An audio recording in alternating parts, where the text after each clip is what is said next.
अंतर रहते हैं कि दूरी और विस्थापन। तो याद रखिएगा कि दूरी जो होती है, जैसे मान लीजिए आपसे किसी ने कहा ये कोई आर त्रिज्या का व्रत है, अच्छे से देखिएगा ये आर त्रिज्या का व्रत है। आप यहां से चले इस जगह से और घूम के एक चक्कर पूरा करके यहां आ गए, व्रत में एक चक्कर पूरा करके आप यहां आ गए, मतलब ये आपका एक व्रत है और इस व्रत में आपने क्या किया, ये आर त्रिज्या का व्रत है। इसमें आप यहां से शुरू हुए, पूरा घूमे, एक चक्कर पूरा घूम के यहां आ गए। तो आपकी जो दूरी है, जो आपने तय की है, वो दूरी आपकी व्रत की परिधि पर की, और व्रत की परिधि का सूत्र है 2 पाई आर। तो दूरी हो जाएगी आपकी 2 पाई आर। लेकिन उसी समय अगर हम विस्थापन की बात करें तो विस्थापन क्या है, प्रारंभिक और अंतिम बिंदु के बीच की दूरी, मतलब एक निश्चित दिशा में चली गई दूरी। तो आप ऐसे चल के आए, ऐसे चल के आप यहां आ गए, तो प्रारंभिक और अंतिम बिंदु तो एक ही हुआ। तो ऐसे में विस्थापन क्या हो गया, 0 हो जाए। तो एक जो बड़ी महत्वपूर्ण बात आपको समझना है वो ये है कि जो दूरी है वो पथ की लंबाई है, मतलब यहाँ दूरी हो गई पथ की लंबाई, और विस्थापन जो है वो निश्चित दिशा में चली गई दूरी, या यूं कहें कि प्रारंभिक और अंतिम बिंदु के बीच की दूरी कहें, जिसको कहें स्थिति निर्देशांकों का अंतर। तो इतना कठिन शब्द आपको नहीं करना हो, तो आप निश्चित दिशा में चली गई दूरी शब्द इस्तेमाल में ले लेना। तो अगर अब इस वृत्ताकार मार्ग के 2 चक्कर लगा दें, जैसे कि आपके इसमें क्वेश्चन भी है कि वृत्ताकार मार्ग का 2 चक्कर लगा दिए तो विस्थापन कितना होगा। आप वृत्ताकार मार्ग के 2 चक्कर लगाए, 10 चक्कर लगाए, 100 चक्कर लगाए, आप घूम फिर के तो वहीं आएंगे जहां से चले थे। तो इस ऐसी हालत में 1 लगाए, 2 लगाए, 10 लगाए या 100 लगाए, किसी भी परिस्थिति में आपका जो विस्थापन होगा वो 0 ही होगा।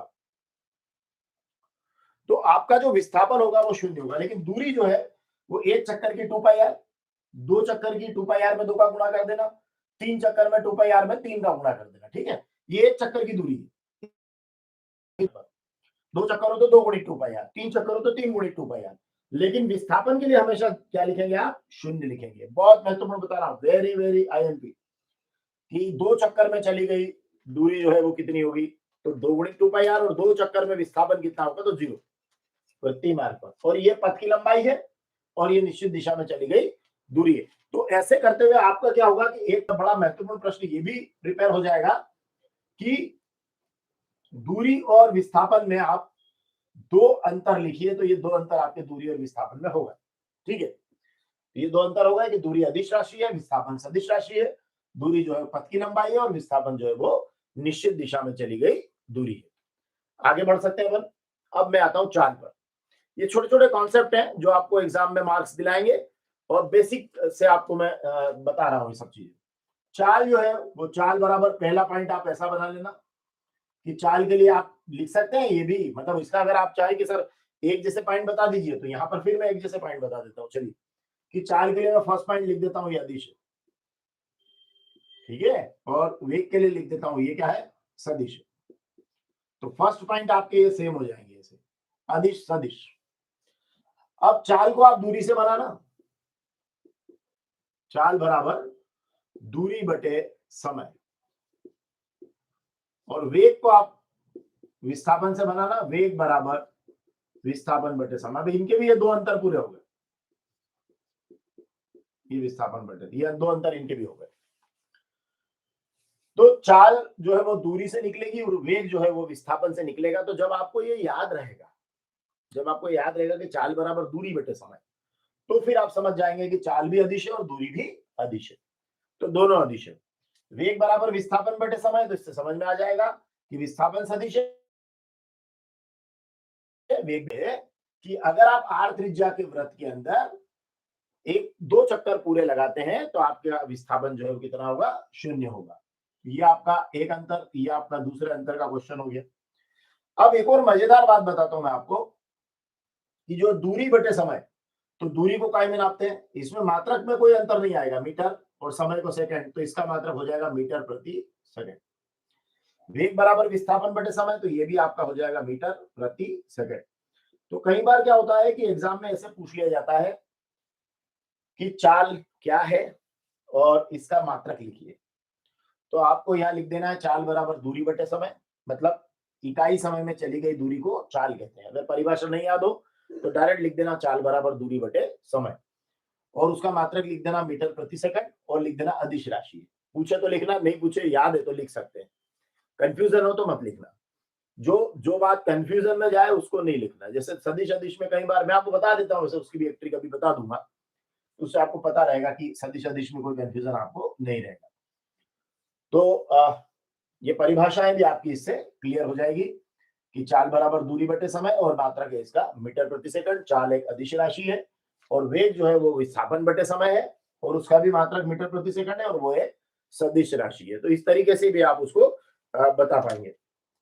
और जो दूरी होती है, जैसे आपने गाड़ियों के अंदर वो ओडोमीटर लगा हुआ देखा होगा, जिसमें वो आप दो बिंदुओं के बीच में, जैसे ओडोमीटर को आप 0 पर कर देते हैं, फिर आप कहीं यहाँ से कहीं बाहर जाते हैं, वहां जाके फिर उसको देखते हैं कि उसमें कितना मीटर आया, और उसके हिसाब से आप ड्राइवर को किराया देते हैं, है ना। जैसे मान लीजिए उसने कहा 10 रुपए किलोमीटर लूंगा, तो और वो आप उसको देखते हैं उसके ओडोमीटर में कि कितनी दूरी तय की उसने, तो आपने कहा कि 100 किलोमीटर आपने तय की, तो 1000 रुपए उसको के बीच की दूरी या पथ की लंबाई को हम नापते हैं ओडोमीटर द्वारा। किसके द्वारा? ओडोमीटर एक शब्द है, ये याद रखना, किसके द्वारा नापते हैं? ओडोमीटर। जो आपने देखा हो तो गाड़ियों में ऐसे लगा रहता है, जहाँ पे वो बताते हैं कि इतनी इतनी दूरी उसने तय कर ली है। और वृत्ताकार मैदान का एक चक्कर लगाओ चाहे 2 चक्कर लगाओ, विस्थापन कितना है? 0 है। दूरी कितनी है? 2 पाई आर एक चक्कर की। अब एक शब्द और आता है यहाँ पर, वो भी ले लेता हूं मैं आपके बीच में। वो शब्द आता है त्वरण। तो त्वरण जो है वो क्या है? त्वरण, त्वरण क्या होता है कि वेग में परिवर्तन बटे समयांतर। मतलब ये है कि समय के साथ जो भी वेग में परिवर्तन होगा, है ना, उसको हम कहेंगे समयांतर। ये समयांतर में वेग में परिवर्तन को हम कहेंगे त्वरण। तो वास्तव में क्या है कि त्वरण है वेग में परिवर्तन बटे समयांतर। तो इसका मतलब ये हुआ कि वेग में परिवर्तन की दर को त्वरण कहते हैं। एक परिभाषा ऐसे बनाते हैं कि वेग में परिवर्तन की दर को त्वरण कहते हैं। मतलब ये कि आपने समय का भाग लगा दिया तो आप दर शब्द का इस्तेमाल कर सकते हैं। तो वेग में परिवर्तन की दर को त्वरण कहते हैं, ऐसे बोलते हैं। वेग में परिवर्तन की दर को त्वरण कहते हैं। तो अब वेग में परिवर्तन या वेग का मात्रक तो यही है मीटर प्रति सेकंड। जो चाल का है, वेग का है, एक ही है मीटर प्रति सेकंड। और फिर समय आ गया नीचे, तो मीटर प्रति सेकंड के भी बटा में फिर समय आ गया, तो इसका जो मात्रक होगा वो होगा मीटर प्रति सेकंड स्क्वायर। तो ये भी आप याद करके जाइएगा, मीटर प्रति सेकंड स्क्वायर, मीटर प्रति सेकंड स्क्वायर। तो ये आपका एक बड़ा महत्वपूर्ण, मैंने आपको बताया कि त्वरण के लिए आप लिखेंगे। और अगर वो कहे कि ऋणात्मक त्वरण है, तो ऋणात्मक त्वरण को क्या कहेंगे? तो एक शब्द आ जाएगा मंदन। अब कई बार क्या होता है कि एग्जाम में एक बार बच्चे से पूछ लिया कि मंदन किसे कहते हैं, इसका मात्रक लिखिए, तो वो छोड़ के आ गया। उसने कहा साहब परीक्षा में हम तो त्वरण याद करके गए थे, वहां मंदन पूछ लिया। तो भारण की लिख देना है कि वेग में परिवर्तन बटे समयांतर को कहते हैं मंदन। वो भी वही है, जो त्वरण की डेफिनेशन है वो यहाँ मंदन लिख दो आप, मंदन की होगी। कारण क्या है कि जो ऋणात्मक त्वरण है उसी को मंदन कहेंगे। जब वेग समय के साथ घट रहा हो तो मंदन हो गया, जब वेग समय के साथ बढ़ रहा हो तो त्वरण हो गया। तो उसमें कोई बड़ी बात नहीं है कि आपको कौन सी डेफिनेशन लिखना है, आपको दोनों में से कोई भी आप इसमें लिख सकते हैं। अब थोड़ा सा एक और बात मैं आपके साथ शेयर करना चाहूंगा, इसके अलावा भी चलिए आगे बढ़ते थोड़ा सा कि ये परिभाषाएं तो आपको मेरे ख्याल से कंप्लीट हो गई होगी, और इसमें आपने सदिश अदिश भी समझ लिया। तो अभी तक आपके पास में जो अदिश राशियां आई है वो आई है दूरी और चाल। इसके अंदर त्वरण आपकी सदिश राशि है। त्वरण कौन सी राशि है? सदिश। अब सदिश अदिश में कंफ्यूजन होगा तो मैं एक पॉइंट आपको दे दूंगा, तो उससे आपको कभी भी कोई सदिश अदिश में कोई गड़बड़ नहीं होगी। मतलब सदिश अदिश अगर एग्जाम में पूछते हैं तो कोई टेंशन नहीं होगी आपको उसको लेकर, ठीक है ना। तो चलिए आगे बढ़ते हैं। अब नेक्स्ट हमारा आएगा, इससे थोड़ा सा आगे बढ़कर बात करेंगे। तो हमने कहा कि चाल बराबर है दूरी बटे समय, वेग बराबर है विस्थापन बटे समय, और चाल जो है वो अदिश राशि है, वेग जो है वो सदिश राशि है। अब चूंकि चाल बराबर दूरी बटे समय का है तो दूरी भी अदिश है, वेग बराबर विस्थापन बटे समय का, तो हमें पता है विस्थापन भी सदिश है ना, क्योंकि वेग सदिश है, वेग सदिश विस्थापन सदिश। तो सूत्र में आने वाले दोनों मान सदिश, चाल बराबर दूरी बटे समय तो दोनों अदिश, वेग बराबर विस्थापन बटे समय दोनों सदिश, है ना। खैर वो और भी आगे उस पर अपन डिस्कशन कर सकते हैं। चलिए मैं थोड़ा सा आपको एक और जगह ले जाता हूँ, थोड़ी कुछ चीजें और बता देता हूँ आपको। जैसे आपने कहा कि कार्य, तो इसमें सिंपली कुछ नहीं है, बल गुणित दूरी, मतलब बल की दिशा में विस्थापन। तो कार्य बराबर हो गया बल गुणित दूरी, बल की दिशा में विस्थापन, ये कार्य है। और इसका जो मात्रक है वो होता है जूल।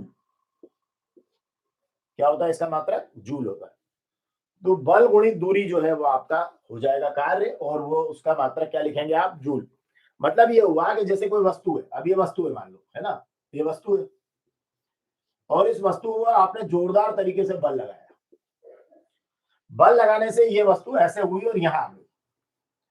तो चूंकि ये यहां से यहां आई, मतलब इसमें क्या हुआ? विस्थापन हुआ। तो आपने क्या लगाया था? बल, और बल के कारण क्या हुआ? इसमें विस्थापन हुआ। तो बल गुणित विस्थापन मिलके हो जाएगा आपका कार्य। क्या हो जाएगा? कार्य हो जाएगा। अगर विस्थापन नहीं हो रहा है तो फिर कार्य भी नहीं हो रहा है। जैसे आप, कोई ट्रक खड़ा है और आप खूब मजे में जोर से धक्का लगा रहे, और ट्रक 1 इंच भी नहीं हिल रहा है ना, आप पसीना पसीना हुए, लेकिन आपने ट्रक पर कोई कार्य नहीं किया है। अब आप कहेंगे साहब हमने तो जो है हमारी, हमको तो पसीना हुआ है, ठीक है, वो आपकी मांसपेशियों का मसल्स वर्क जो है वो अलग काउंट होगा, लेकिन आपका, आपने ट्रक पर कोई कार्य नहीं किया, क्योंकि ट्रक में कोई विस्थापन आया ही नहीं, तो आपके द्वारा कोई कार्य नहीं किया गया। तो याद रखिएगा कि कार्य के लिए बल के साथ में क्या होना चाहिए? विस्थापन का होना जरूरी है, कि आपने जिस वस्तु पर बल लगाया है उसको आगे पीछे जाना चाहिए। अगर वो जाती है तो कार्य हुआ है, नहीं जाती है तो नहीं हुआ है, ठीक है ना। कार्य भी आपका 3 तरह का होता है, धनात्मक, ऋणात्मक और शून्य। अब जिधर बल लगाया उधर कार्य हो जाए, सॉरी उधर विस्थापन हो जाए। जैसे इधर धक्का दे रहे हैं, उधर ही चली जाए, तो क्या हुआ? धनात्मक कार्य, है ना। शून्य तो ये हुआ कि भाई हुआ ही नहीं, है ना। या वो लंबवत है एक दूसरे के, जैसे कुली सामान उठाकर जा रहा है। और ऋणात्मक कार्य होता है कि जैसे आप बाल्टी ऊपर खींच रहे हैं कुएं में से, तो आप जो बल लगा रहे हैं वो तो धनात्मक कार्य हो रहा है, क्योंकि बाल्टी भी ऊपर आ रही है। लेकिन उसी समय गुरुत्व बल के द्वारा जो काम हो रहा है, जो पृथ्वी उसको नीचे खींच रही है, तो जो गुरुत्वीय बल जो काम कर रहा है वो ऋणात्मक कार्य है। खैर आगे बढ़ते हैं। चलिए, तो कार्य हो गया बल गुणित बल की दिशा में विस्थापन। और कार्य के लिए हमने क्या लिखा कि ये कौन सी राशि है? ये अभी हमने नहीं बताया आपको कि कार्य कौन सी राशि है, बता देंगे, ठीक है। अब आगे बढ़ते हैं, और बहुत सरल तरीके से ये चीजें बताएंगे कि आपको वो आपको क्लियर हो जाएगा। चलिए आगे बढ़े। अब आ रहा है कार्य के बाद, ये कार्य की डेफिनेशन हो गई, इसको ऐसे कर देता हूं, एक में लेता हूं ऊर्जा, ये ऐसे ले लेता हूं, है ना। तो इसमें सिंपली इतनी बड़ी परिभाषा है इसकी कि कार्य करने की क्षमता। तो जो कार्य करने की क्षमता है उसको हम कहेंगे ऊर्जा। तो ये जो ऊर्जा है ये क्षमता है ना। मतलब कि मैं इतना कार्य कर सकता हूं, तो कार्य करने की क्षमता को हम कहेंगे ऊर्जा। अब चूंकि ये भी कार्य ही है, केवल क्षमता अंतर्निहित है, तो इसका मात्रक भी क्या होगा? जूल होगा। एक शब्द आता है शक्ति। देखिए इसको भी देखिएगा, मैं इनमें अंतर भी बता दूंगा आपको।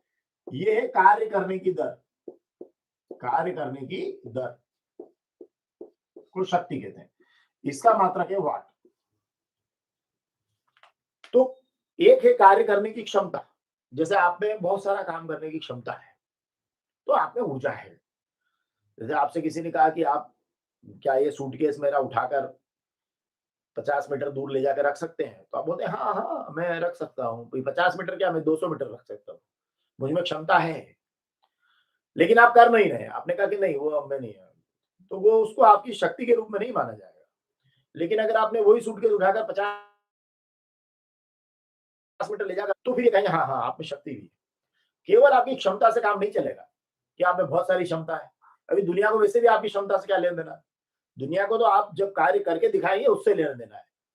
तो बेसिकली दुनिया को जो लेना देना है वो शक्ति से है, कार्य क्षमता से नहीं है। मतलब आपकी एनर्जी कितनी है इससे किसी को लेना देना नहीं है, कि आप में कितनी एनर्जी है, ठीक है।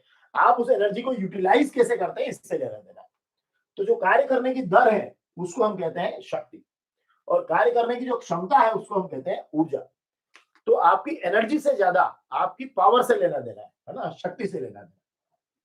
तो यहां अगर इन दोनों के बीच में अंतर आ जाता है एग्जाम में, तो अंतर में आप लिखेंगे कि कार्य करने की क्षमता को ऊर्जा कहते हैं, इसका मात्रक जूल है, और कार्य करने की दर को शक्ति कहते हैं, इसका मात्रक वाट है। ठीक है। अभी एक बड़ी मजेदार बात बताता हूँ, ये जितना लिखा है कार्य, ऊर्जा, शक्ति, ये जो लिखा है सब, ये सारा का सारा अदिश है। इसका मतलब आपकी बुक में एक पाठ है कार्य, ऊर्जा एवं शक्ति, तो आप याद रखना उस पूरे पाठ का नाम ही अदिश है। मतलब कार्य भी आपका क्या हो गया, अदिश, ऊर्जा भी अदिश, शक्ति भी अदिश। अब याद करना है क्या? याद करने की तो बता दी टेक्निक कि आपके पाठ का नाम ही अदिश हो गया। तो कार्य करने की क्षमता को ऊर्जा कहा, कार्य करने की दर को शक्ति कहा, और कार्य जो है वो है बल गुणित विस्थापन। मतलब बल लगाया और विस्थापन होगा तो कार्य मानेंगे भाई, आपकी क्षमताओं से हमें कोई लेना देना नहीं है। तो ये आपकी शक्ति हो जाएगी। अब इसमें शक्ति में भी दो तरह की बातें होती है। जैसे अगर कोई कहे कि 1 किलोवाट में कितने वाट है, तो देखो किलो में आप, किलो से आप घबराना मत। जब भी किसी के आगे किलो शब्द लगा है तो आप तो अपनी बाजार की वो बात याद रखना कि आप 1 किलो शक्कर लेने गए, तो 1 किलो शक्कर जब आप बाजार में लेने जाते हैं तो 1 किलो का भाट रखता है, तो उसमें कितने ग्राम होते हैं, बस ये ध्यान रखो आप। तो किसी ने कहा 1 किलो वाट तो 1000 वाट, किसी ने कहा 1 किलो जूल तो 1000 जूल, मतलब आगे किलो लगा मतलब 1000 लगा दो। और 1 वाट में ये है कि एक अश्व शक्ति जो है वो कितने वाट होते हैं, तो ये भी बड़ा महत्वपूर्ण है कि अश्व शक्ति भी कितने वाट, तो ये होते हैं 746 वाट। ये भी आप याद रखिएगा कि एक अश्व शक्ति में 746 वाट होते हैं, ये बहुत महत्वपूर्ण बात है। ठीक है, तो ये आप दो ऑब्जेक्टिव के लिए आपके याद रख लीजिएगा। अदिश का मैंने बता दिया है, तीनों क्या है, अदिश है। अब आप कहेंगे साहब अदिश के बारे में आपने भी थोड़ी देर पहले कहा था कि बहुत सारा कुछ बताओगे अदिश को लेके, कोई बात नहीं, मैं आपको बता देता हूं। एक तो ये कि चाल बराबर दूरी बटे समय, ये तीनों राशियां अदिश हो गई। ये अदिश का याद करने का पैटर्न बता रहा हूं मैं, चाल बराबर दूरी बटे समय। फिर आपको मैंने कहा कार्य, ऊर्जा, शक्ति, ये पार्ट का जो नाम है, ये तीनों अदिश, ये फिर अदिश हो गए, है ना, ये सब क्या है, अदिश आ रहे हैं। ठीक है, तो चाल बराबर दूरी बटे समय, कार्य, ऊर्जा और शक्ति अदिश हो गया आपका। उसके बाद में आप ले लेना दाब जो है वो आपकी अदिश राशि हो जाएगी। ठीक है, दाब कौन सी राशि हो जाएगी, अदिश राशि हो जाएगी। और लंबाई से रिलेटेड जो भी है वो सब अदिश हो जाएगा, लेकिन याद रखना क्षेत्रफल नहीं होगा। क्षेत्रफल कौन सी राशि है, सदिश राशि है। दाब के साथ घनत्व ले लीजिए, घनत्व आपका अदिश हो जाएगा। तो ये आपकी कुछ राशियां रख लीजिए। चाल बराबर दूरी बटे समय, कार्य, ऊर्जा और शक्ति, और दाब और घनत्व, बस इतना आप कर लीजिए कि ये अदिश है। बचे हुए को आप सदिश लिख देना तो आपकी 9th का काम हो जाएगा। एक कॉन्सेप्ट भी है, मैं बता देता हूं, बचा हुआ कौन, विस्थापन है। वेग बराबर विस्थापन बटे समय, तो वेग हो गया। त्वरण है, वेग में परिवर्तन बटे समय, तो त्वरण हो गया। ये सब सदिश है। बल आपका सदिश है ना, द्रव्यमान गुणित त्वरण, बल सदिश हो गया आपका। आवेग सदिश है, संवेग सदिश है, तो इसके पीछे पीछे वेग वेग लगा है, जिसके पीछे वेग लगा वो भी सदिश, संवेग सदिश, आवेग सदिश, है ना। तो ये भी ध्यान रखना है आपको कि अब, लेकिन अगर फिर भी आप इतने याद कर लो बस और कहो ये अदिश है, अब बचा कोई आया तो सदिश लिख देना, आपका काम एग्जाम में हो जाएगा, है ना, कि चाल बराबर दूरी बटे समय, कार्य, ऊर्जा, शक्ति, दाब और घनत्व, ये अदिश है, इनको रट लो, बचे हुए को सदिश लिख देना, आपका काम हो जाएगा। तो आगे बढ़े और भी कुछ बातों पर अभी कंसंट्रेट करना है थोड़ा सा। एक और दे देता हूं, मैं यही लिख देता हूं, अगर आप कहें तो थोड़ी जगह है मेरे पास। एक द्रव्यमान शब्द है और एक भार शब्द है। अब इसको लेकर भी एग्जाम में बहुत प्रश्न आते हैं, द्रव्यमान और भार में कोई अंतर बताओ, बड़ा कंफ्यूजन है। द्रव्यमान कोई भार बोल देते हैं, भार कोई द्रव्यमान बोल देते हैं, तो क्या फर्क है दोनों में? देखिए फर्क क्या है, फर्क ये है कि जैसे मान लीजिए आपके पास में ये है आपका, जैसे द्रव्यमान के लिए बताता हूं, जैसे आपने कहा ये m, और इस m के साथ में ये आपका g ने इसको पकड़ा, mg, ठीक है ना। अभी देखो नहीं दिख रहा है तो मैं क्योंकि मैंने थोड़ा सा कोशिश किया था कुछ कलरफुल लिया हूं, ये m है आपका, और m के साथ g ने पकड़ लिया, तो ये m है कोरा, ये द्रव्यमान है, और m के साथ g ने पकड़ लिया, ये भार हो जाएगा। मतलब क्या हुआ कि अगर m है तो द्रव्यमान है और mg है तो भार है। मतलब क्या हुआ कि जिस बल से, अब जैसे कोई वस्तु कहीं रखी है मान लो, है ना, तो द्रव्यमान तो उसका नहीं बदलेगा। जैसे मान लो अगर आपने यहाँ खड़े हैं तो आपका द्रव्यमान उतना ही है, जितने कणों से मिलकर बने हैं आप, उसका द्रव्यमान है। तो अगर आप यहाँ पर हैं तो द्रव्यमान आपका जितना है उतना ही रहेगा, लेकिन जो भार है आपका वो बदल जाएगा। अगर आप यहाँ, आपका भार कुछ और होगा, चंद्रमा पर आपका भार 1/6 हो जाएगा, मतलब जितना भार है उसका 6वां हिस्सा। जैसे मान लो आप यहाँ पर 90 किलो के, तो 90 में 6 का भाग लगा दो, 15 किलो को ले जाओगे चंद्रमा। लेकिन अगर आपका देखिए एग्जाम में कई बार घुमा के क्वेश्चन पूछते हैं कि आपका द्रव्यमान यहाँ पर 50 केजी है, तो चंद्रमा पर आपका द्रव्यमान कितना होगा? अरे भाई द्रव्यमान नहीं बदलता। तो द्रव्यमान अगर आपका जितना यहाँ पर है उतना चंद्रमा पर, उतना जुपिटर पर, उतना सन पर, ठीक है ना, उतना पृथ्वी के अंदर गड्ढे में, जहां पर भी ले जाओ, ऊंचाई पे ले जाओ, गहराई पे ले जाओ, पहाड़ पे ले जाओ, नदी में ले जाओ, द्रव्यमान नहीं बदलेगा, याद रखना। तो द्रव्यमान क्या है? एक नियत राशि है, ये आप याद रखना कि द्रव्यमान नियत है, ये बदलता नहीं है। और ये नियत नहीं है भार, ये बदलता रहता है, क्योंकि जो गुरुत्वाकर्षण का बल है जी, वो बदलता रहता है हर जगह। तो जब जी हर जगह बदलेगा तो भार भी बदलेगा। तो एक पॉइंट तो आप लिख सकते हैं कि ये नियत है, एक पॉइंट लिख सकते हैं नियत नहीं है। इसमें लिख सकते हैं, इसको एम से व्यक्त करते हैं, इसको एम जी से व्यक्त करते हैं। और बता देता हूं, द्रव्यमान का मात्रक क्या है? इसका मात्रक है किलोग्राम। अब भार के लिए जनरली फिर किलोग्राम ही यूज करते हैं, लेकिन भार का ऐसा ही पद्धति में मात्रक कौन है? न्यूटन है। उसका कारण क्या है? क्यों है न्यूटन? ये हो गए आपके अंतर पूरे, बस ये खत्म हो गया। ये 3 अंतर कर दिए मैंने, ये दूसरा है और ये आपका तीसरा हो जाएगा। इसको एम से व्यक्त करते हैं, इसको एम जी से व्यक्त करते हैं। अब न्यूटन से क्यों करते हैं? अरे भाई, जिस बल से पृथ्वी वस्तु को अपनी ओर खींचती, बल से, जिस बल से वस्तु को पृथ्वी अपनी ओर खींचती है ना, वो बल ही भार है आपका। मतलब आपका जो है ये भार जो है ना, इसका सूत्र है एम जी, और यही आपका बल है। जिस बल से वस्तु को पृथ्वी अपनी ओर क्या करती है? खींचती। तो जिस बल से वस्तु को पृथ्वी अपनी ओर खींचती है, वो आपका बनता है भार। तो ऐसे में भार जो है ना, वो क्या हो गया? ये भी भार कौन सी राशि हो गई? और बता देता हूं अंतर। भार आपकी सदिश हो गई। क्यों? क्योंकि बल है, बल। और द्रव्यमान कौन सा हो गया आपका? अदिश हो गया। तो यहाँ एक और बढ़ा लो, ये द्रव्यमान। तो अब आपके अदिश का पूरा हिस्सा ही पूरा हो गया, ये अदिश अदिश का पूरा काम खत्म। और इधर आपने अंतर भी कर लिया, 3-4 अंतर कर दिया। क्लियर है ना? तो अब अगर पूछ ले कि चंद्रमा पर ले पर क्या बदलेगा, तो द्रव्यमान नहीं बदलेगा, भार बदलेगा। कितना हो जाएगा? जितना भी उसका 6 का भाग लगा देना उसको, तो ये आपका हो जाएगा, है ना। और इसका मात्रक क्या है भार का? न्यूटन है, याद रखें। कितना है? न्यूटन। तो चलिए आगे बढ़ते हैं। मेरे ख्याल से काफी कुछ बातें मैंने आपको इसमें बता दी है। थोड़ा सा आगे बढ़ते हैं। क्लास कैसी चल रही है जरा कमेंट्स बॉक्स में आप लिखते जाइएगा, ताकि मुझे भी पता चलता रहे कि आप लोग अच्छे से देख रहे हैं, समझ रहे हैं पूरी बात। तो मुझे भी आगे काम करने का मन करेगा। और ये भी लिख दीजिएगा कि क्या एक आध क्लास आप शाम तक और चाह रहे हैं क्या? अगर हो तो ठीक है, आप देख लीजिएगा, तो मैं ले लूंगा। आप इसकी लिंक भी जो है अपने दोस्तों को शेयर कर दीजिएगा, ताकि वो इसको कभी भी देख सकते हैं। अच्छा, ये जो क्लास है ये एग्जाम के पॉइंट ऑफ व्यू से बड़ी इंपॉर्टेंट क्लास रहेगी, और कॉन्सेप्ट के पॉइंट ऑफ व्यू से भी, इसलिए इसको कभी भी आप शेयर कर सकते हैं। तो 9th के लिए बड़ी यूजफुल है, अभी तक जो पढ़ाया है वो तो 11th के लिए भी बहुत यूजफुल हो रहा है। 11th फिजिक्स के लिए भी बड़ी इंपॉर्टेंट क्लास हो जाएगी, क्योंकि ये जो सारे बेसिक कॉन्सेप्ट हैं, ये बेसिक कॉन्सेप्ट तो सब जगह काम आ जाते हैं। तो चलिए आगे बढ़ते हैं। अब हम बात कर रहे हैं इससे थोड़ी सी आगे जाकर, यस, अब एक आध शब्द और लेते हैं। ऊर्जा में एक शब्द आता है गतिज ऊर्जा, और एक शब्द आता है स्थितिज ऊर्जा। इन दोनों के बारे में भी आपको कॉन्सेप्ट क्लियर कर देता हूं, तो ये आपको एग्जाम में अगर प्रश्न आए तो आप उड़ा देंगे इसको। गतिज ऊर्जा और स्थितिज ऊर्जा। अब आपको मैं एक शब्द बताता हूं कि ऊर्जा होती किसमें? वस्तुओं में होती है। अब लड़के परिभाषा याद करते हैं, रटते हैं, समझ में नहीं आता सर कैसे याद करें, बार बार रटते हैं, भूल जाते हैं। ऊर्जा किसमें होती है? वस्तु।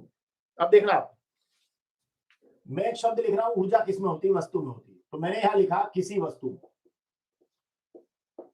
भाई कोई वस्तु आपने ली तो वो वस्तु होगी किसी वस्तु में। अगर ये वस्तु गतिशील है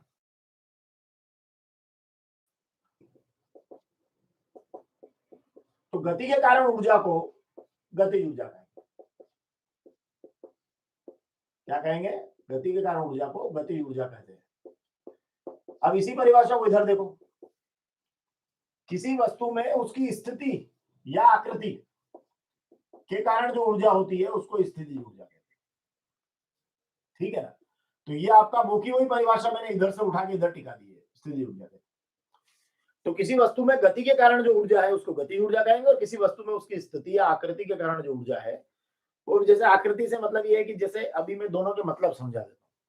जैसे आपने एक जोरदार कोई वस्तु फेंकी, तो वो, या थोड़ी देर के लिए एक एग्जांपल और देता हूँ। जैसे आप यहाँ पर मान लीजिए एक कोई पहाड़ी है और इस पहाड़ी पर आप यहाँ पर आपने इस जगह पानी को इकट्ठा कर लिया, ले जाके ऊपर, है ना? ये पानी यहाँ है, ऊपर की तरफ पहाड़ी पे।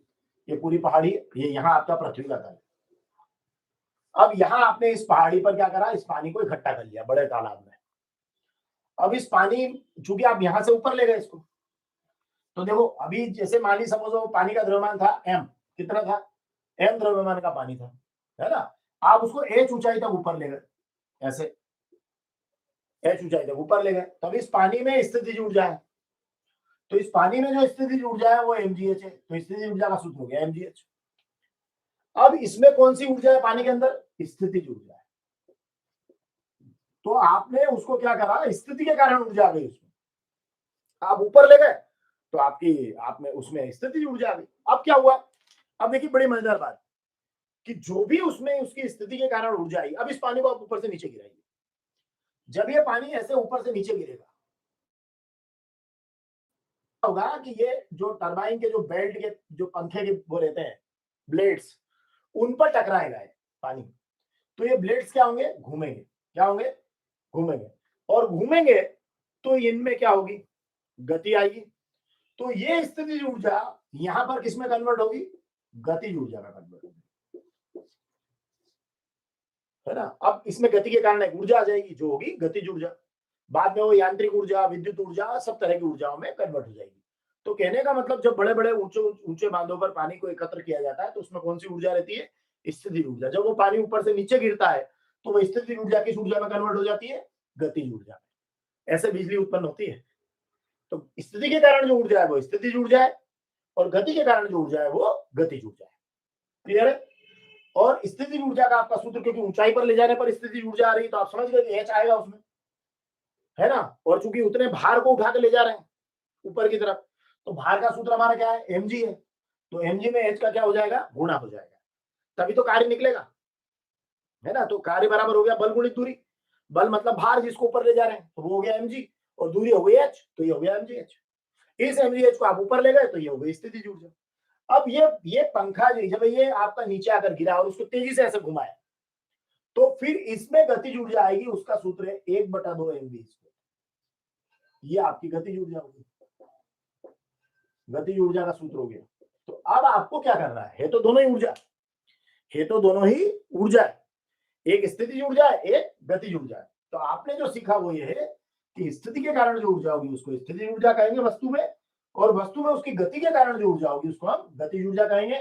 स्थितिज ऊर्जा का सूत्र है mgh, गतिज ऊर्जा का सूत्र है ½ mv²। अब आपसे कहते सर 3 अंतर बता तो 2 ही बताया आप। एक अंतर तो आप ये बता सकते हैं कि ये जो है, इसमें अगर आप ध्यान से देख रहे हैं तो ये इसमें गुरुत्वीय त्वरण आ रहा है, जी पर इसकी निर्भरता बन रही है, सीधे सीधे बन रही है, इसमें सीधे सीधे नहीं बन रही है। लेकिन एक और खास बात आप देख रहे हैं, इसमें वेग आ रहा है, तो ये इसमें क्या हो रहा है, वेग पर निर्भरता बन रही है ना? तो आप ये इस तरह के छोटे छोटे पॉइंट भी नवी कक्षा के लिए बना सकते हैं। ब्रॉड स्पेक्ट्रम में चीजें बदलती है, पर कुछ मामलों में ये चीजें नहीं बदलती है। तो इसमें क्या हो रहा है कि वस्तु की आकृति वगैरह का असर इस पर पड़ता है, इस पर वस्तु की आकृति हो रही है उसका असर नहीं पड़ रहा है। ठीक है, तो ये भी आप एक पॉइंट में बना सकते हैं। तो ये आप छोटे छोटे बिंदु इस तरीके से बना सकते हैं। गतिज ऊर्जा स्थितिज ऊर्जा में बदल सकती है, स्थितिज ऊर्जा गतिज ऊर्जा में बदल सकती है। जब वस्तु विराम में होती है, मैं आपको एक बड़ा अंतर और बताता हूँ। जैसे वस्तु विराम में है, विराम अवस्था में, तो क्या गतिज ऊर्जा होगी? नहीं होगी। तो एक अंतर ये भी बता सकते हैं कि विराम अवस्था में कोई भी वस्तु अगर विराम अवस्था में तो उसमें गतिज ऊर्जा कितनी होगी? 0 होगी। लेकिन जरूरी नहीं है वस्तु विराम अवस्था में तो उसमें स्थितिज ऊर्जा 0 हो, ये जरूरी, शून्य जरूरी नहीं है। मतलब ऐसा जरूरी नहीं है कि अगर वो विराम अवस्था में है कोई वस्तु तो उसमें स्थितिज ऊर्जा 0 होगी, ये जरूरी नहीं। ठीक है ना? जैसे पहाड़ पे ले जाकर पानी को विराम अवस्था में ले जाए लगा दिया तो क्या स्थितिज ऊर्जा 0 होगी? नहीं होगी, mgh होगी, है ना? लेकिन गतिज ऊर्जा जो है वो विराम अवस्था में, वस्तु जैसे पड़ी है अब एक जगह चुपचाप, है ना। कोई ट्रेन अगर पड़ी है तो फिर आप क्या मानेंगे, उसमें कौन सी ऊर्जा है, खाली खड़ी है स्टेशन पे, तो गतिज ऊर्जा थोड़ी है उसमें, नहीं है, है ना। तो ये आपको देखना है कि विराम अवस्था में गतिज ऊर्जा जो है वो क्या होती है, शून्य होती है, और स्थितिज ऊर्जा शून्य हो ये जरूरी नहीं है। ये तीसरा अंतर आप दीजिएगा तो ज्यादा अच्छा लगेगा। ठीक है, क्लियर। एक अंतर तो हो गया इनकी परिभाषा, एक अंतर सूत्र हो गया, और एक अंतर ये हो जाएगा। तो ये भी आप, फिर एक कॉन्सेप्ट और सिखा देता हूं, उसके बाद और आगे बढ़ेंगे। अब एक कॉन्सेप्ट मेरा है आपके लिए, वो है, नोट करते चले या बाद में आप नोट कर लीजिएगा, थोड़ा सा अगर आपको ये सरल उत्तर लग रहे हो तो। एक कॉन्सेप्ट है आपका इनर्शिया या जड़त्व का कॉन्सेप्ट।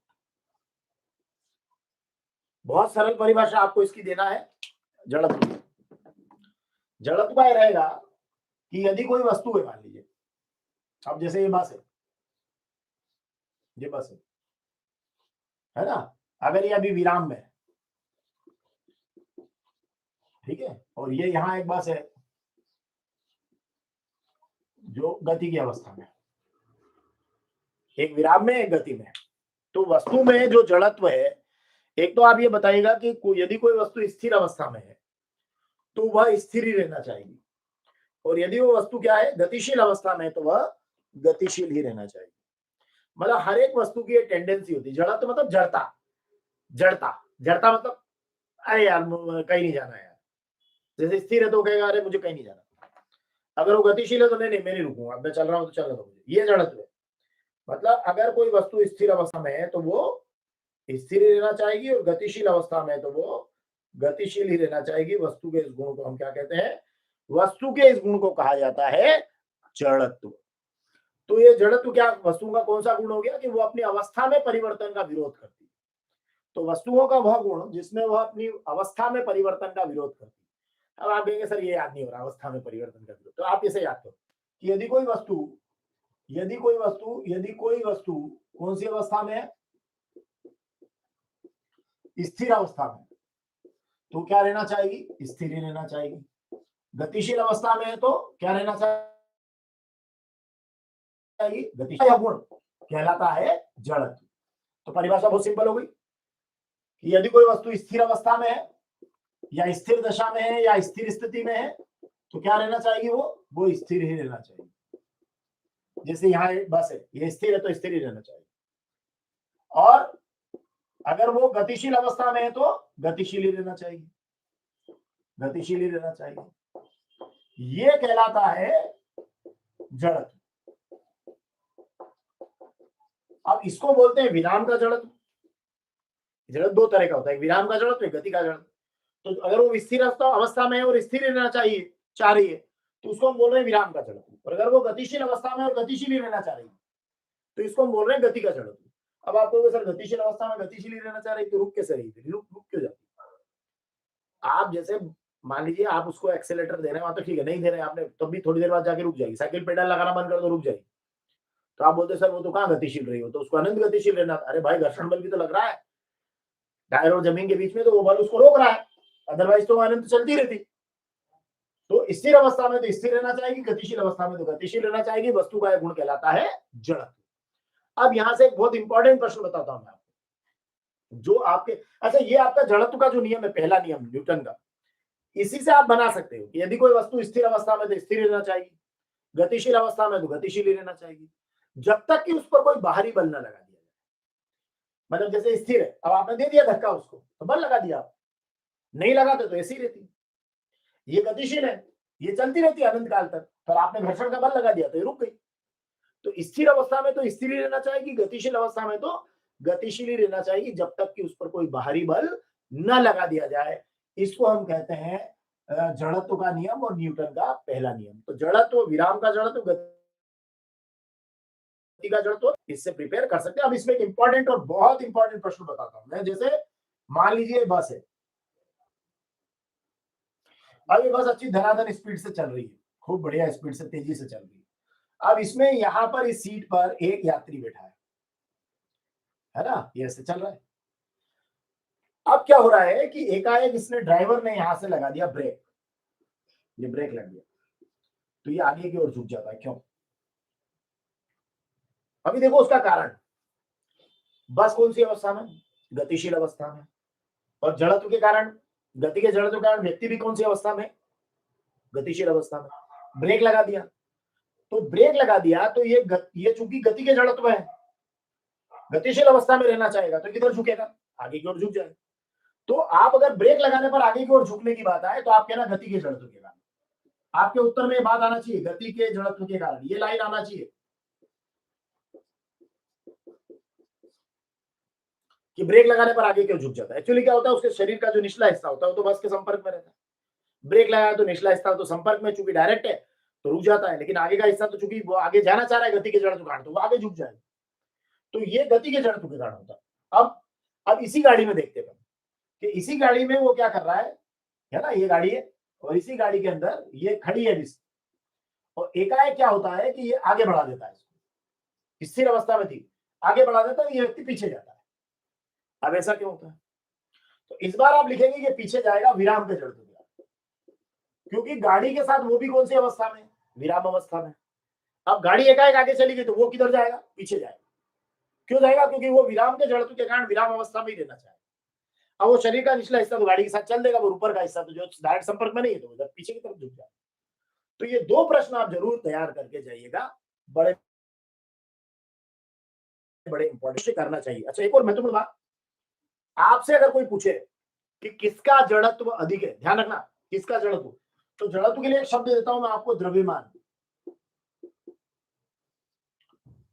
ये याद रखना आप, अगर आपसे कोई कहे कि किसका जड़त्व अधिक है तो आप ये विचार करना कि किसका द्रव्यमान अधिक है। सरल भाषा में किसका वजन अधिक है, हालांकि वजन भार है, मैं फिर भी सरल भाषा बोल रहा हूं।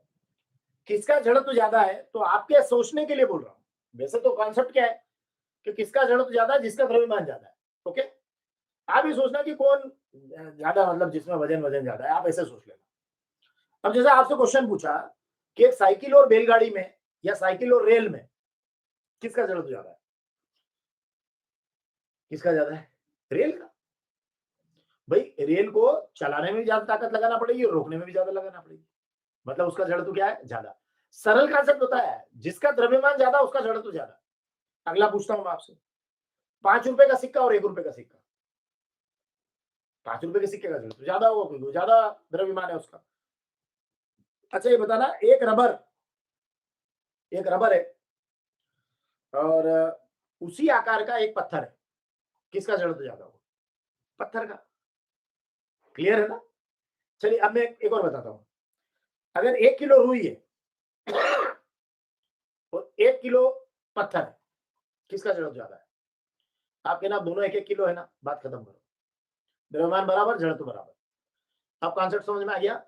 जिसका द्रव्यमान ज्यादा उसका जड़त्व ज्यादा। भले 5 उदाहरण पूछ ले, दिमाग में वही बात रखना कि जिसको डिगाने हिलाने में ज्यादा जोर लगाना पड़े, जिसको चलाने में ज्यादा जोर लगाना पड़े, उसका जड़त्व ज्यादा, मतलब जिसका द्रव्यमान ज्यादा उसका जड़त्व ज्यादा। ये कॉन्सेप्ट यहां बिठा के रख लो। पर चलिए, अब बात समझ में आ गई। तो अब अगर मैंने पूछा कि एक साइकिल और एक रेलगाड़ी में किसका जड़त्व ज्यादा? रेलगाड़ी। ठीक है, एक बैलगाड़ी और रेलगाड़ी में भी रेलगाड़ी। 5 रुपए के सिक्के और 1 रुपए के सिक्के में 5 रुपए का सिक्का। ठीक है, 1 किलो आलू और 1 किलो टमाटर, किसका जड़त्व ज्यादा? बराबर। ठीक है ना? लेकिन अगर कोई प्लास्टिक की बॉल है और उसी आकार की लोहे की बॉल है, तो अब किसका जड़त्व ज्यादा? लोहे की बॉल का, क्योंकि उसका द्रव्यमान ज्यादा होगा। कॉन्सेप्ट पकड़ के चलो, जिसका द्रव्यमान ज्यादा उसका जड़त्व भी ज्यादा। क्लियर है? चलिए थोड़ी सी चीजें और सिखा दूं। मेरे ख्याल से 40 मिनट की क्लास हमारी हो गई है। कुछ बच्चे मुझसे कहते हैं कि सर वो आपने बड़े अच्छा भी, जैसे मैंने प्रीव्यू में भी दिया था, तो एक अंतर आप करके जैसे कुछ अंतर बता देता हूँ, कुछ चीजें और भी मैं आपके साथ अभी शेयर करूंगा। लेकिन जैसे आपकी हुई प्रोकैरियोटिक और यूकेरियोटिक कोशिका में अंतर, प्रोकैरियोटिक प्रोकैरियोटिक और यूकेरियोटिक। ये प्रोकैरियोटिक और यूकैरियोटिक कोशिका में अंतर। मैं कोई पॉइंट याद नहीं करवाना, मैं तो सिर्फ आपको एक ट्रिक बता रहा हूँ। ट्रिक ये थी, अभी हाल आपको मैंने प्रीव्यू में दिया था, ट्रिक है ला के मारी गोली। अब 3 अंतर करना है, ये तो 5 अंतर की ट्रिक होगी, है ना। रटना इतना ही है, ला के मारी गोली। तो ला से हो जाएगा आपका लाइसोसोम, है ना। ये पॉइंट आप यहाँ बना लेना पहले, अरे ये हो गया आपका। अभी यहाँ पॉइंट बना लो, उसके बाद यहाँ प्रोकैरियोटिक यहाँ लिख देना, तो यूकैरियोटिक यहाँ हो गया। पॉइंट बना लो, पहला हो गया लाइसोसोम, लाइसोसोम। दूसरा हो गया केंद्रक झिल्ली, है ना। ला के मारी गोली, तो ला से लाइसोसोम, के से केंद्रक झिल्ली, मा से माइटोकॉन्ड्रिया,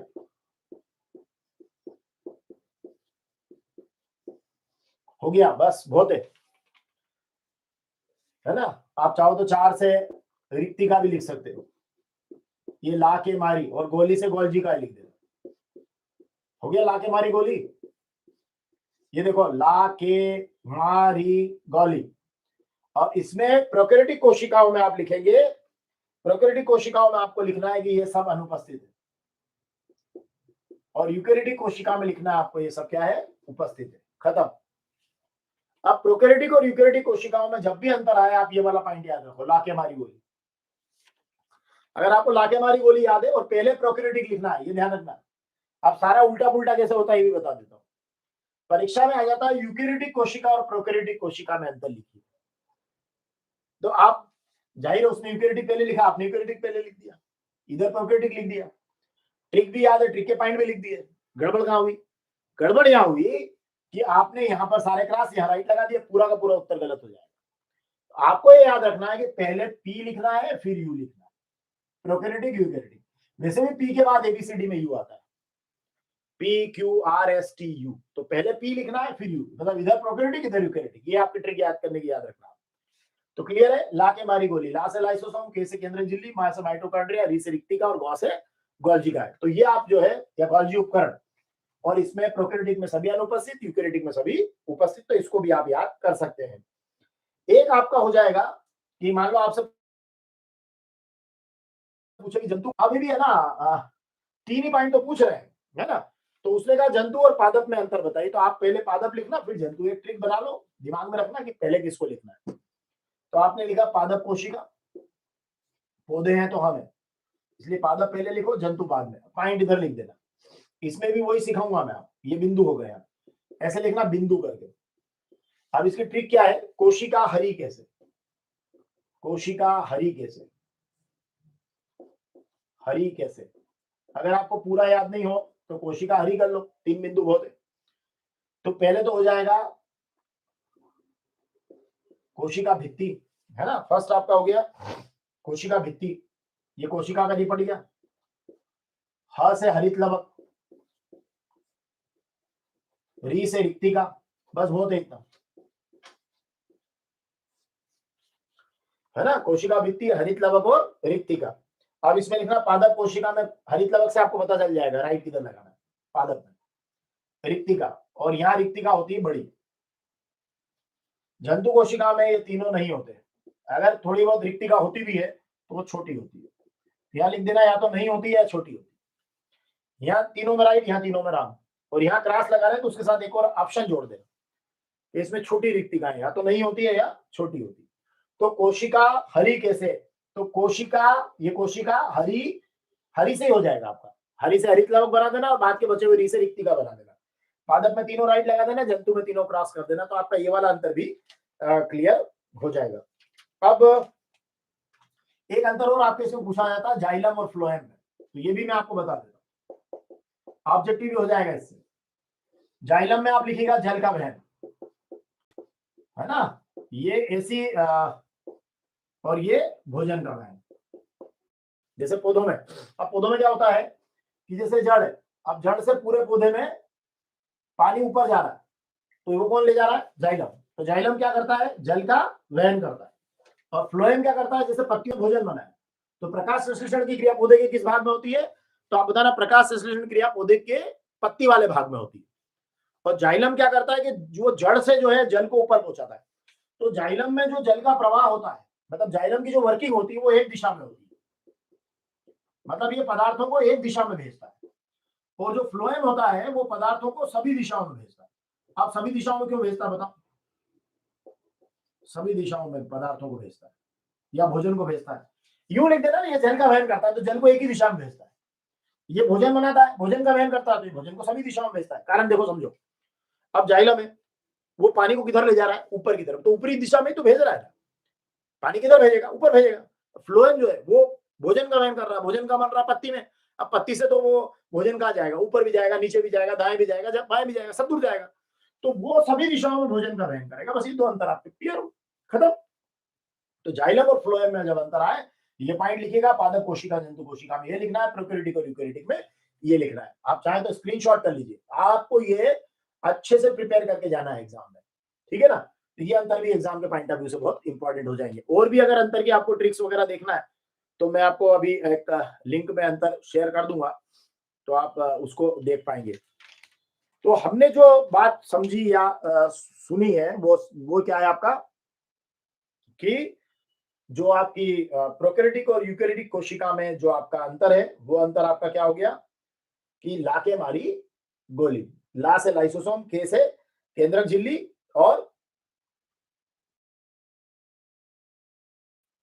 लाइव चैट में आप लिख दीजिए अगर आपको कोई और भी कोई प्रश्न पूछना है। अदरवाइज मैं थोड़ी सी कुछ बातें जरूर आपके साथ और करना चाहूंगा। एक बात और याद रखिएगा कि जो भी प्रश्न आपको अच्छा याद होता है उसको सबसे पहले लिखना है, ठीक है? और जो प्रश्न आपको याद नहीं है वो उसके बाद लिखना है। और तीसरी महत्वपूर्ण बात कि जो प्रश्न बिल्कुल भी याद नहीं है उसका उत्तर क्रमांक डालकर उसमें कुछ न कुछ अवश्य लिखना है। 1 लाइन, 2 लाइन, आधी लाइन, एक शब्द भी लिखना है, पर लिखना है, छोड़कर नहीं आना है। दूसरा, ऑब्जेक्टिव कोई भी छोड़कर नहीं आना है, उसमें कुछ भी लिख कर आना, पर लिख कर जरूर आना। और आखिरी समय तक के लिए ऑब्जेक्टिव बचा के मत रखना। कई बार बच्चों के ऑब्जेक्टिव छूट जाते हैं और कई बार जो है वो परेशान होते रहते हैं बच्चे। तो ये आप याद रखिएगा कि ऑब्जेक्टिव आपके छूट नहीं जाए। अब एक थोड़ा सा एक छोटा सा कॉन्सेप्ट और बता देता हूँ। हमारी क्लास की लेंथ हो गई है 48 मिनट, इसलिए मैं अब ज्यादा देर नहीं लेते। बस छोटी सी बात और बताना चाहूंगा कि जैसे जो महत्वपूर्ण ऑब्जेक्टिव परीक्षा में पूछे जाते हैं, प्रश्न पूछे जाते हैं, वो परमाणु संरचना पर भी काफी प्रश्न आते हैं। तो एटॉमिक स्ट्रक्चर पर भी आप बात कर लीजिए। परमाणु संरचना में आप मूल बातें जो है, बहुत बेसिक बातें आपको ध्यान रखना चाहिए। वो बेसिक बातें ये है कि ये जैसे आपका नाभिक है ना, थोड़ा बड़ा करके बता रहा हूं ताकि आपको अच्छे से समझना है। तो ये जो आपका नाभिक है, इसमें होते हैं न्यूट्रॉन और प्रोटॉन। बाहर जो चक्कर लगाते हैं वो इलेक्ट्रॉन होते हैं। तो अभी आपके पास में क्या क्या हुए? एक तो आपके पास है इलेक्ट्रॉन। अगर आपसे पूछे कि परमाणु के रचक कण कौन कौन से, या परमाणु किन किन कणों से मिलकर बना है, तो मोटे तौर पर परमाणु के जो रचक कण है वो 3 है: इलेक्ट्रॉन, प्रोटॉन और न्यूट्रॉन। अब आपको एग्जाम में क्या करना है, इससे रिलेटेड कितनी बातें कम से कम आपको याद होना चाहिए इन तीनों से रिलेटेड, ये बहुत महत्वपूर्ण है। तो एक तो है कि परमाणु के रचक कण 3 है: इलेक्ट्रॉन आवेश, ऋण आवेश; प्रोटॉन पर कौन सा आवेश? धन आवेश; और न्यूट्रॉन जो है वो आवेश रहित है। एक तो ये महत्वपूर्ण बात याद रखना। अब मुझे एक बात बताओ, अब नाभिक पर कौन सा आवेश है? देखो, ये तो आपका, ये नाभिक है अंदर वाला, तो ये नाभिक है। तो नाभिक में देखो, इस पर कोई आवेश नहीं है न्यूट्रॉन पे, लेकिन प्रोटॉन पे कौन सा आवेश है? धन। इलेक्ट्रॉन पर क्या है? ऋण। तो चूंकि इस पर धन है तो नाभिक में कौन सा आवेश रहेगा? धन आवेश रहेगा, है ना? और इलेक्ट्रॉन जो कक्षा में चक्कर लगाता है उस पर कौन सा आवेश रहेगा? ऋण आवेश रहेगा। बहुत बेसिक बातें हैं, ऑब्जेक्टिव के अंदर पूछी जाती है। इलेक्ट्रॉन की खोज जो है, अब खोजकर्ताओं का नाम लिख लो, खोजकर्ताओं का नाम अवश्य याद रखना। जे थॉमसन, थॉमसन आप याद रखेंगे। प्रोटॉन के लिए आप गोल्डस्टीन को याद रखेंगे, और न्यूट्रॉन के लिए आपको चेडविक को याद रखना। ये 3 नाम भी आप याद रखेंगे: जे थॉमसन, गोल्डस्टीन और चेडविक। ये बहुत महत्वपूर्ण है। अगर आपको अंतर करने को आ जाए, कोई सी बातें पूछते हैं एग्जाम में, तो आपको करना है। अब यहां से, अब प्रोटॉन से ही मैं एक शब्द निकाल रहा हूं, परमाणु संख्या या परमाणु क्रमांक। परमाणु क्रमांक एक ही बात है, ये आपके प्रोटॉन से ही रिलेटेड कीजिएगा इसको, परमाणु संख्या या परमाणु क्रमांक। तो इसमें क्या रहेगा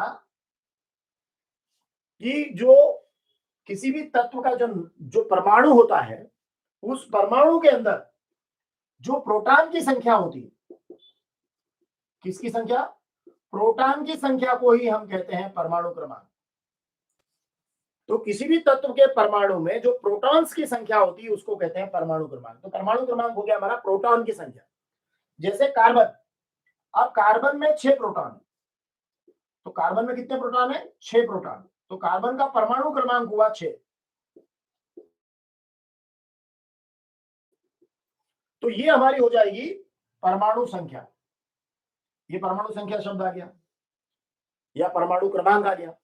अगर आपसे कहे परमाणु भार, है ना, या द्रव्यमान संख्या, तो आप इसके लिए क्या करेंगे? तो आपको एक ट्रिक बताता हूं, आपको एक बात समझाता हूं, इसको भी समझ लीजिए आप।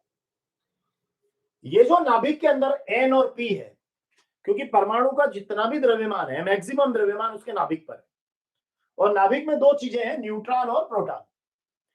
तो वो भार जब आप निकालेंगे या द्रव्यमान जब आप निकालेंगे, तो किसी भी परमाणु के नाभिक में जो न्यूट्रॉन और प्रोटॉन है, नाभिक में न्यूट्रॉन प्लस प्रोटॉन जितने भी हैं, उनकी संख्या जो है, जो भी उनका जोड़ बन रहा है, उसको कहते हैं न्यूक्लियॉन्स की संख्या। और वो जो संख्या है, ये न्यूक्लियॉन्स है, N+P। तो ये न्यूक्लियॉन्स की संख्या जो है, ये कहलाएगी आपकी परमाणु द्रव्यमान संख्या। जैसे अब इसमें फॉर एग्जांपल कि जैसे आपका कार्बन ही ले लीजिए, चलिए, तो कार्बन के अंदर क्या है, अभी मैंने आपके सामने जिक्र किया था कि कार्बन के अंदर कितने प्रोटॉन है, 6, और 6 ही आपके न्यूट्रॉन है। तो इसका जो परमाणु द्रव्यमान संख्या है वो 12 है। तो ये आपकी द्रव्यमान संख्या होगी। तो देखिए आप, बड़ी मजेदार बात कि एक परमाणु संख्या और परमाणु द्रव्यमान संख्या, है ना, तो ये या परमाणु क्रमांक जिसको हम कह रहे हैं, परमाणु क्रमांक मतलब प्रोटॉन्स की संख्या। मतलब अगर केवल P की बात करें तो ये हो जाएगी आपकी परमाणु संख्या या परमाणु क्रमांक, और अगर N+P की बात करें तो ये हो जाएगा आपका द्रव्यमान संख्या। बस ये 2 बातें याद रखना। क्लियर है? एक P की संख्या तो परमाणु संख्या, N+P द्रव्यमान संख्या। क्लियर है? तो ये इस कॉन्सेप्ट से अगर आप करेंगे तो बहुत अच्छे से आप इसको प्रिपेयर कर पाएंगे। अब यहां पर एक और प्रश्न आपके साथ बनता है, उसको भी मैं आपके साथ शेयर करना चाहूंगा कि एक शब्द आता है समस्थानिक और एक आता है समभारिक। तो मैं थोड़ा ऐसे जल्दी जल्दी में आपके साथ में शेयर कर देता हूं, क्योंकि अब डिस्टर्बेंस थोड़ा बढ़ने लगा है। तो समस्थानिक ये है कि जिनकी परमाणु संख्या समान, मतलब ये वाली समान रहे, ये समान हो, संख्या समान हो, परमाणु संख्या समान और द्रव्यमान संख्या भिन्न, मतलब जिसकी परमाणु संख्या समान हो और द्रव्यमान संख्या क्या हो, भिन्न, तो हम कहेंगे कि परमाणु संख्या समान और द्रव्यमान संख्या भिन्न, तो समस्थानिक। मतलब ऐसा कोई हो जिसमें परमाणु संख्या तो वही हो लेकिन द्रव्यमान संख्या अलग अलग हो जाए। फॉर एग्जाम्पल ले सकते हैं, जैसे हाइड्रोजन के लिए 1H1 protium, 1H2 deuterium, 1H3 tritium. तो इसमें देखिए परमाणु क्रमांक तो तीनों के एक एक, लेकिन द्रव्यमान संख्या बदल रही है। इसमें एक में से एक 0, 2 में से एक 1, 3 में से एक 2, तो मान अलग अलग आ रहे हैं। सॉरी, 1 और 1 2, 2 और 1 3, 3 और 1, है ना। तो यहां पर आपके बदलाव जो हो रहे हैं, ओके, हाँ यस, घटाना पड़ेगा ना, तो ये आपका 1 1, तो चेंज आ रहा है, 1 2 3 आ रहा है, और यहाँ क्या आ रहा है, 1 1 1 आ रहा है। तो इसमें आप देखो बदलाव है, आपके परमाणु क्रमांक तो 1 1 1 1 हुए, मतलब परमाणु क्रमांक समान है, तो द्रव्यमान संख्या में फर्क आ रहा है, 1 2 3 बन रहे। तो इसलिए आपने कहा कि ये जो है क्या हो गए, समस्थानिक हो गए। लेकिन अगर संभारिक होते तो फिर ये भार जो है, मतलब द्रव्यमान संख्या समान हो जाती है। अब संभारिक का एक एग्जांपल दे दीजिए आप, जैसे 6C14 और 6C12। अब इसमें देखिए, नहीं ये तो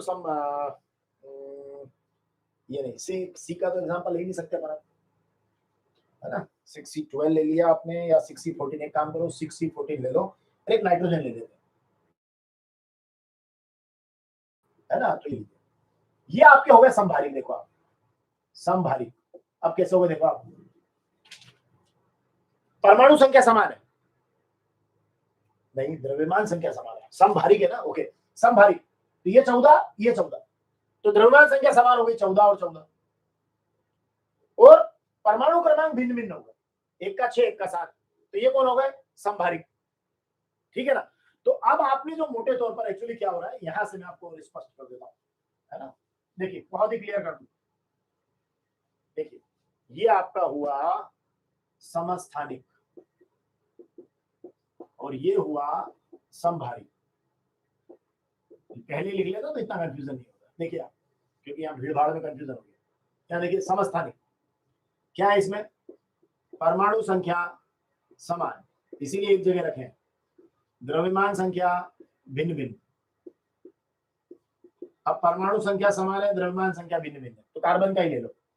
ये परमाणु संख्या समान 6C12, ये 6C14, ये समान और ये भिन्न भिन्न। ठीक है ना, ये द्रव्यमान संख्या, इसे ऊपर लिखते हैं वो द्रव्यमान संख्या होती है, ये द्रव्यमान संख्या और ये हो गई आपकी परमाणु संख्या। तो परमाणु संख्या समान है दोनों में 6 6, द्रव्यमान संख्या दोनों में अलग अलग है। कौन है ये, समस्थानिक। हो गया, एग्जाम्पल भी हो गया, परिभाषा भी हो गई। अब समभारिक में देखना, उल्टा कर दो इसका, परमाणु संख्या भिन्न भिन्न और द्रव्यमान संख्या समान ले लो। अब इसमें आपका एक एग्जाम्पल ले लो, है ना। एग्जाम्पल में आप ले लीजिएगा,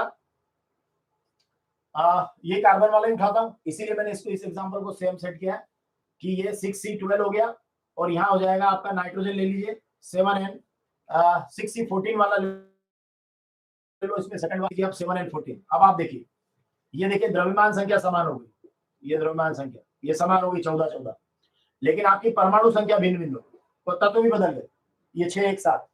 तो संभारिक में क्या होता है, तत्व भी बदल गए, ये कार्बन है नाइट्रोजन, क्योंकि यहाँ आपका परमाणु संख्या बदल गई तो तत्व बदल गया। तो परमाणु संख्या अलग अलग है, द्रव्यमान संख्या समान है, इसको कहेंगे संभारिक। समस्थानिक एक ही जगह रखे जाएंगे, एक ही तत्व है, तत्व नहीं बदला 6 6, लेकिन यहाँ पर जो है द्रव्यमान संख्या 12 है, द्रव्यमान संख्या 14 है। तो इस तरीके से आप समस्थानिक और संभारिक में अंतर बता सकते हैं। समस्थानिक में एक एग्जांपल और दे सकते हैं आप, हाइड्रोजन का 1H1, 1H2, 1H3, है ना। तो ये प्रोटियम, ड्यूटीरियम, टाइट्रियम, तो इस तरीके से भी आप एग्जांपल दे सकते हैं। तो मेरे ख्याल से काफी लंबी